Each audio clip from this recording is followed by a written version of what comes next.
Founder Bill Gates announced Microsoft's third CEO nearly 4 years ago, beginning a new era for the company. Satya Nadella climbed his way to the top after working at the tech company for 22 years. He has transformed the company, generating $250 billion under his leadership. That is more growth than Uber, Netflix, Snapchat, WeWork, and Spotify have made since 2014. Combined. Nadella explains how he is changing Microsoft's culture and focus in his new book. It is called Hit Refresh, The Quest to Rediscover Microsoft's Soul and Imagine a Better Future for Everyone. And Satya Nadella joins us here. Welcome. Thank you so much. Thank you. So let me ask you, you wrote this book about transforming the company while you were doing it. How is your management style different from your predecessors? I mean, one of the best pieces of advice I got was actually from Steve. He said, look, don't try to be like me or Bill, just be yourself. So more than anything else, I don't think of the differences. I wanted to make sure that I was able to lead and really bring myself to the job versus trying to be somebody else. And that's, I think, been super helpful for me. In this book, you talk about the concept of the intersection between empathy and technology. There's words like, or phrases like nonviolent communication and mindfulness and things that really seem to be contrary to what we think of when we think of technology, particularly a technology CEO. That obviously must have an impact on how you manage people and change a culture. One of the things that I've realized is, if you look at, you're a tech company, your job is innovation. But where's the innovation going to come from? We are in the business of meeting these unmet, unarticulated needs of customers. There's no way you're going to do that without sort of having a deeper sense of what your customers want. Right. And the best training for that is to be empathetic. And of course, it's not like you're born with it. I believe you can learn it. Your life's experiences teach you if you listen. In fact, especially listen and learn from your mistakes. So that's how I got introduced to it. In fact, my wife was a great influence. The Nonviolent Communications book is something that she introduced me to it. And when I read it, multiple years before I became CEO, it had a profound impact. It had an impact on how I showed up as a father with my daughters. And that definitely had an impact as to how I wanted to show up as a leader at Microsoft. And none of that is contrary to competition? Because, okay, so you're creating an environment within Microsoft, but what about the competition outside of Microsoft? They're not talking about nonviolent communication. I mean, competition is something that is absolutely is core to business. Yeah. But competition only happens after you've created something of value. So I think sometimes we get confused, which is, first, let's get into the game. Let's bring our best. Let us, in fact, be in touch with what customers want. And we, of course, then have to prove that what we're doing is better than competition. But if you mistake that everything is competition first, I don't think you're even going to have that source of inspiration to create. Satya, I want to ask you about a problem that people have identified in Silicon Valley, gender discrimination. Last week, Ellen Pao was on CBS This Morning, and she sued, as you know, the venture capital firm Kleiner Perkins in 2012 for gender discrimination. I want to play a little bit of what she said, and I want to get your reaction to it. It was two things. It was one, the broader women not getting promoted, people of color not getting hired, and it was also the smaller things. So it's being asked to get the coffee, being asked to babysit, partners' kids, being asked to take notes, being, only women being asked to take notes. So it was the broader not being able to get promoted, but it was also being treated as a second-class citizen and being asked to do things that other people were not asked to do. And you said men were not asked to do those things. Men who were junior to you were not asked to do those type of things. Right. Right. It was very much an expectation that women were willing to do that work and were the right people to do that work.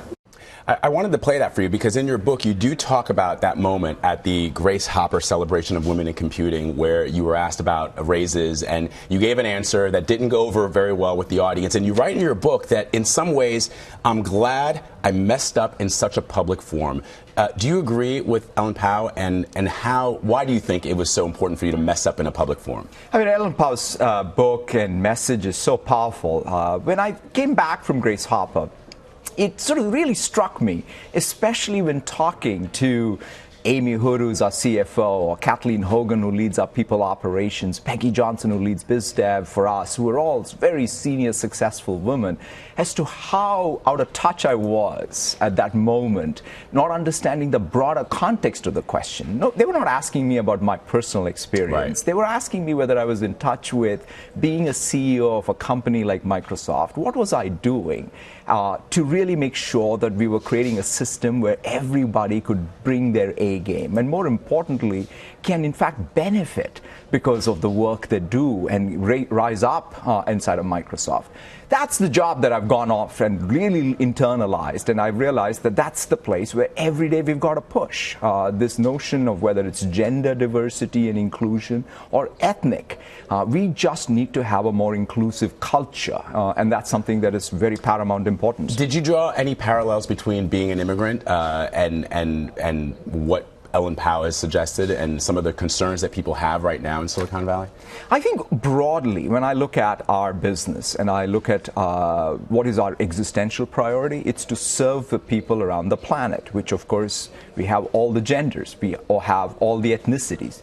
There is no way we are going to be successful in doing that if we don't completely internalize what it means to serve the world. And the best method to do it is to represent the world internally. And that's kind of where I think the importance of it comes. This is not only a good thing to do for our society, but I think an existential thing to do for business. Can we talk a little bit about immigration? You brought up the fact that you're an immigrant. You famously gave up your green card in exchange for a visa because the immigration system is flawed in many ways, and your wife was unable to join you because you were a green card holder. You're working with the White House.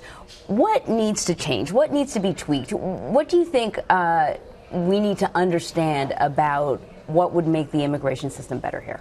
I mean, the first thing I'd start is my story is uniquely American in the following sense, which is it is the American technology reaching me where I was growing up, and even enabling me to dream the dream. And then it was the enlightened American immigration policy, for all its flaws, that allowed me to come and live this dream in this country. So I start knowing that the United States and what we have here is special.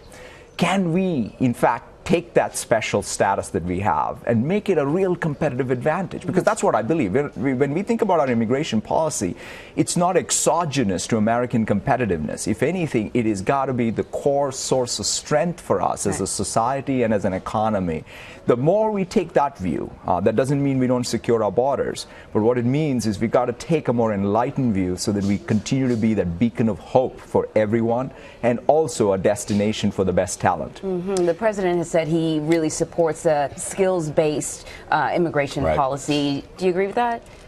For parts of our economy, skills-based immigration policy is good.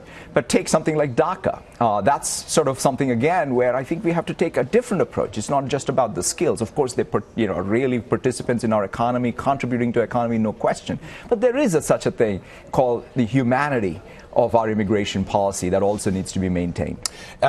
A lot of people have suggested that Silicon Valley is experiencing a modern-day gold rush, and it's very difficult for Congress, for Washington, to keep up with regulating certain companies because the technology is growing so fast.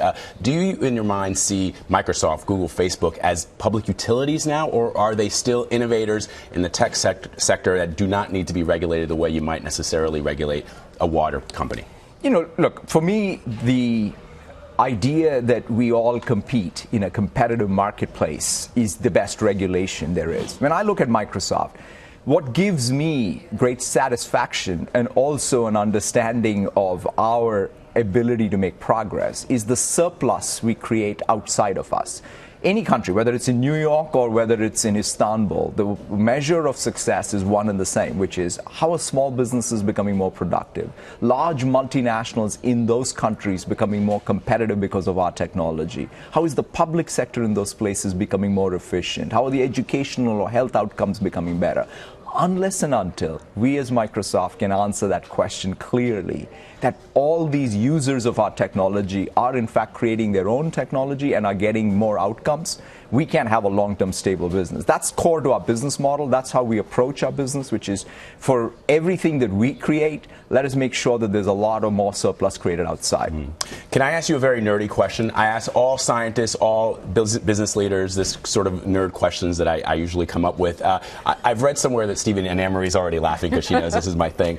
Stephen Hawking has suggested that in 100 years, that artificial intelligence may actually ultimately destroy humanity the way it's been posited in The Terminator and a lot of movies, because the technology is growing so fast. At some point, AI may consider that humans are actually not good for the planet. Is that possible? And Elon Musk too. And Elon Musk we should be very afraid. We should be very afraid. Elon Musk. So it's Perhaps sort of nerdy and tied to movies, but these are serious business leaders that are and scientists that are expressing these concerns. Should we be worried here? You know, one thing about forecasting on technology, which you're right, is you can't trust anybody who forecasts, especially if you're forecasting something that is going to happen much after my lifetime. It's easy to do. But let me say this: clearly, with any new technology, there are unintended consequences. With the wireless, there was wire fraud. We dealt with it. So I think that with any new technology, we should both be clear-eyed about the benefits and the unintended consequences and deal with it. But when I think about AI, just to kind of bring it to practical reality, one of the things that we launched an app called Seeing AI, which is available on the iOS App Store. It really takes anyone who has visual impairment and gives them new abilities. In fact, Angela Mills, who's a colleague of mine, was telling me this, where she now uses the app to walk into our cafeteria, order food with confidence, walk into conference rooms knowing that it's the right conference room. So here's someone who has visual impairment being able to see because of AI. To me, those are the benefits of what AI does for us as humans today to more fully participate in our economy and our society. Let's grab hold of those opportunities. And of course, be clear-eyed about any unintended consequences. Don't be afraid. Yeah, don't be afraid. Just don't put them in Androids. That's all I say. The book is called Hit Refresh, The Quest to Rediscover Microsoft's Soul and Imagine a Better Future for Everyone. And it is available today. Satya Nadella, Microsoft CEO, thank you so much for stopping by. Thank you so much. It's great.